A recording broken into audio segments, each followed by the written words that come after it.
네, 안녕하십니까. 제가 이제 영상을 하나 올렸는데, 이거는 이제 중국어 자막용으로 한 번 더 찍고 싶어요. 왜냐면 중국인들한테 할 얘기가 좀 있는데, 지금 이제 우리나라 미술 시장에서, 처음에 뭐 영국, 프랑스에서 뉴욕으로 넘어갔다가 이제 중국 상하이나 홍콩으로 갔다가 다시 한국, 특히 이제 서울로 미술 시장의 중심이 이동하고 있는 지금 시점인데 그 과도기입니다. 그래서 현재 진행되고 있는 게 용산에 전 세계 최대의 미술품 경매장이 현재 이제 용산에 자리 잡게 되고요. 그리고 지금 거의 뭐 7, 8년 전 계획 중에서 인사동 지하 전체를 대규모 갤러리, 화랑가로 만든다는 계획도 있었고요. 그거는 지금 현재 진행되는지는 정확히 모르겠습니다. 이 두 가지가 현재 진행되고 있고, 이거는 전 세계인을 다 불러들일 만한 정도의 규모입니다. 미술품 경매장 중에서 전 세계에서 가장 넓고 가장 최첨단, 전 세계 200개국의 모든 컬렉터들을 한꺼번에 디지털로 온라인으로 경매가 가능한 그런 경매장이, 온오프라인 경매장이 우리나라 서울에 생깁니다. 자, 그럼 아직까지 우리가 한국에서 갖춰야 될 게 뭐냐면, 중국의 그 공업단지를 예술단지로 만든 중국의 798이라고 있는데, 거기가 25만 평이에요. 중국의 798, 25만 평을 능가하는 30만 평에서 50만 평 규모의 미술가, 갤러리, 갤러리스트, 예술가, 큐레이터 등이 가정을 이루고 살 수 있는 조그만 도시가 하나 필요합니다. 도시가 몇만 명 정도가 사는 그 미술 도시가 필요한 거죠. 그게 한 30만 평에서 50만 평 정도가 필요한데, 저는 이렇게 생각합니다. 만약에 우리나라 국가에서, 정부에서 이 사업을 하지 않으면은 제가 이 사업을 하겠습니다. 용산의 경매장, 미술품 경매장, 인사동의 최대의 갤러리 다 좋은데 좁아요. 그래서 인사동의 그 지하의 메머드급 갤러리하고 우리나라의 30만 평, 50만 평의 그런 미술 단지, 그러니까 어쩌면 경쟁을 하거나 또는 서로 상호 보완적일 수 있겠는데, 어쨌건 두 가지가 다 필요하다고 봅니다. 우리나라가 이제 문화예술의 선진국이 되기 위해서. 그래서 조금 전에 제가 영상에 올렸던 이 부자들이 코로나19 이후에 그림을 더 많이 사고 있다라는 그 신문이 매일경제에 나와서 몇 가지만 얘기해 보면 이겁니다. 일단은 제가 초양극화를 전에 얘기했어요. 초양극화 때문에 부익부 빈익빈이 심해진단 말이에요. 그래서 저는 미술품 시장이 현재보다 5배에서 10배 정도 커질 거라고 분명히 얘기를 했는데, 지금 코로나 이후에 500만 달러 이상, 60억 원 이상의 시장이 400%가 증가했다는 뉴스가 나옵니다. 4배가 증가한 거예요, 벌써. 그러니까 이미 5배 이상 미술 시장이 성장한다라는 지금 징조를 보여주고 있는 것이죠. 또 하나, 투자의 패턴이 바뀔 거라고 제가 분명히 말씀을 드렸어요. 투자의 패턴이 부동산이나 주식에서 그림으로 이동할 거라고 말씀을 드렸어요. 여기 보면은 전 세계 150개국에서 온라인 경매에 참여를 하는데, 신규 고객, 즉 미술품 경매에 처음으로 들어온 사람이 80%까지 있다는 거예요. 80%. 즉 투자의 어떤 그 트렌드가 바뀌고 있다라는 그 단서가 이 기사에 나옵니다. 신규 고객이 80%다. 그 다음에 특히 아시아에서 그 신규 고객이 많이 늘고 있다, 이런 게 좀 나오고요. 그 다음에 45세 미만이 44%다. 젊은 부자들이 미술품 시장에 많이 지금 뛰어들고 있습니다. 그다음에 뭐 여러 가지가 있는데 어쨌건 전 세계적으로 미술품 온라인 경매가 폭발적으로 늘어나면서 전 세계 미술 시장을 지금 키우고 있는데 이게 이제 언택트 비대면인데 저 같은 경우에는 작년부터 벌써 언택트 비대면으로 그림을 판 지가 뭐 조금 있으면 이제 아마 지금쯤 한 1년 6개월 된 것 같네요. 제가 택배로 그림을 판 게 유튜브를 통해서 언택트 비대면으로 그림을 판 게 1년 6개월이 벌써 지나가고 있고 제가 이제 이 신문을 가져오면서 동시에 이 신문 면에 뜬 기사들을 보니까 관련된 기사들이 나옵니다. 자, 장하준 경제학자가 한국의 이 코로나19 이후에 한국의 경쟁력, 제조업 경쟁력을 어떻게 가져가야 될 것이냐에 대해서 얘기한 게 나오는데 우리나라 교육 체계가 의대 쪽으로 쏠리는 브레인들이 어떻게 공대 쪽으로 넘어올 수 있게 할 것이냐를 다루고 있고요. 이건 굉장히 아주 오래된 논의죠. 또 하나는 자급자족 시스템을 어떻게 만들 것이냐의 문제죠. 국내에서 자급자족 시스템을 어떻게 만들 것이냐 이 문제. 그리고 거대하게 이 지구의 경제가 어떻게 가느냐를 살짝 다루고 있습니다. 이 양반이 경제학자다 보니까 두 가지입니다.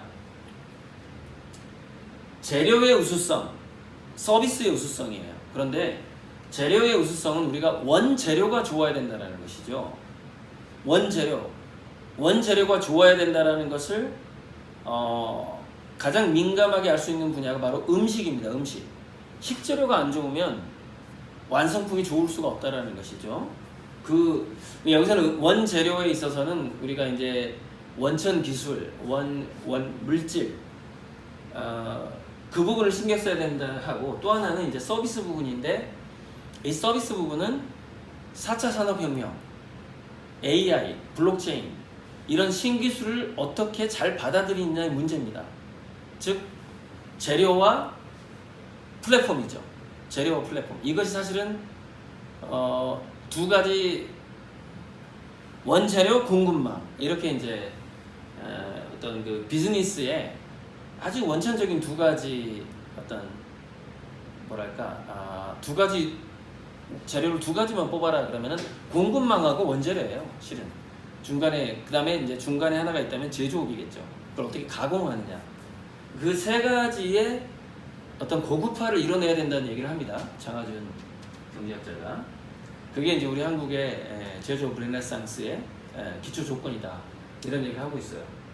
근데 여기는 이제 중요한 게 교육 문제가 들어간다는 얘기고, 제가 그래서 대안학교도 설립을 하려고 하는데, 아이들이 좋은 직장을 꿈꾸면서 공부를 하는 게 아니라 자기의 호기심에 집중할 수 있는 학교가 만들어져야 되는데, 자, 자기 호기심에 집중하다 보면은 자기가 성인이 됐을 때 나는 한 가족도 부양하지 못할 만큼 망가질지도 모른다는 공포감이 한국에는 굉장히 많습니다. 그것을 완벽하게 해소해줘야 되는 그런 학교가 필요한 것이죠. 그래서 저는 어떤 학생의 평생을 보장해줄 수 있는, 평생의 호기심을 보장해줄 수 있는 그런 대안학교를 만들고 그런 어떤 시스템, 라이프 사이클 시스템이라고 해야 될까요? 호기심에 집중하는 아이가 어른이 돼서도 계속해서 창의적인 어른으로 남아있고, 그렇게 함으로써 우리나라의 그 창조력을 드높일 수 있는 그런 인구가 많아질 수 있도록 학교를 설립할 계획을 가지고 있습니다. 장하준 박사는 그 문제점을 제시를 하고 있지만 어떻게 해결해야 될지 얘기를 못하고 있는데, 여기에 대한 해결책은 수많은 칼럼들에서 이미 다루어져 있었어요. 뭐냐면은, 자, 예전에 그 한국의 벤처 산업을 어떻게 할 것인가에 대해서 외국인이 쓴 칼럼이 있었는데 내용이 굉장히 심플합니다. 한국은 실패에 대한 두려움이 높기 때문에 공무원하고 삼성의 직원들만 벤처를 하게 해야 된다라는 해법을 내놓습니다. 그 외국인이. 왜냐면 자기가 벤처를 했을 때 그 실패에 대한 두려움이 없어야만 성공이 가능하다는 것을 그 사람을 알고 있는 것이죠. 그래서 한국에서는 공무원이나 삼성 직원 아니면은 벤처가 불가능한 얘기를 그 칼럼을 쓴 사람이 있었습니다. 말도 안 되는 얘기죠. 사실 한국 자체도 위기고 삼성 자체도 위기입니다. 그래서 우리는 민간 차원에서 이 삶의 어떤 그 패러다임을 바꾸는, 우리가 행복하고 안정적인 삶을, 그것을 꼭 돈으로 보장하는 것이 아니라 우리가 공동체로서 보장해주는 어떤 그런 시스템 속에서 굉장히 창의적인 두뇌들이 나오도록 해야 된다. 그 공동체 중에 하나가 아마 그 30만 평에서 50만 평의 예술가 마을이 될 것이고, 저는 예술가 도시를 건설을 할 때 반드시 거기에는 발명가하고 과학자들이 함께 살 수 있도록 설계를 할 생각입니다. 그래서 이 장하준 교수의 어떤 고민들을 실질적으로 풀어가는 그런 해법을 제시하고 싶고요. 자, 끝으로 이제 여러분께 제가 이 미국의 그 인종차별 반대에서 그 BTS의 팬들이 거기에 운동에 참여하고 있는 그 BTS 아미들이 참여하고 있는 그 뉴스가 있었어요. 그 숨을 쉴 수 없다라는 말을 내뱉고 죽었던 흑인이 있습니다. 백인 경찰한테 진압을 당하다가, 제압당하다가. 그래서 이제 그 많은 그 K-팝 팬들이 거기에 이제 아주 영리한 방법으로 동참을 하고 있는데, 이런 거죠. 여러분 개개인의 그 소신 있는 판단애가 이 지구를 바꿀 힘이 있다라는 사실을 꼭 인식을 해주셨으면 좋겠습니다. 여러분들이 제 판화를 하나 사는 것, 제 그림을 하나 사는 것이 저는 어떻게 하면은 가장 그 돈을 가장 큰 힘으로 증폭시켜서 사용할 수 있을지를 매일매일 고민하겠습니다. 가장 창의적으로 여러분들의 그 작은 돈을, 물론 뭐 큰 돈도 있지만 작거나 큰 돈을 가장 큰 힘으로 이 세상을 유토피아로 만드는 데 있어서 잘 쓸 것이고요. 일단은 우리 한국부터, 물론 제 목표는 이 전체 지구적인 영향력을 확대하는 것이지만, 일단은 한국부터, 그리고 제 주변부터, 우리 회사부터 사는 게 유토피아라고 느끼도록 해드리고 싶은데, 우리한테는 환경 문제가 있고, 그다음에 전염병 문제라던가 이런 것들이 있어요. 그래서 아마 한계는 있을 겁니다. 한계는 있어요. 그래서 제가 표현하는 게 고리방주라고 표현을 하는 건데, 일단 우리는 노력을 하지만 더 거대한 힘 또는 더 거대한 재앙으로부터 우리 자신을 보호할 수 있는 방주를 건설을 하는 것을 동시에 할 수밖에 없습니다. 자기의 그 한계를 인지하면서도 꿈과 비전을 포기하지 않는, 그래서 결론적으로 얘기하자면 전세계 미술시장은 제가 봤을 때 10년 내에 3배, 20년 내에 5배에서 10배, 10배가 되려면 한 30년 정도 걸릴 것 같다라는 게 제 예측인데, 여러분 그 미술시장이 10배가 되면은 한 매년 거래되는 그림이 500조에서 1000조가 된다는 뜻이거든요. 저는 미술품 거래 시장이 1000조가 된다고 생각을 합니다. 지금 시가 기준으로요.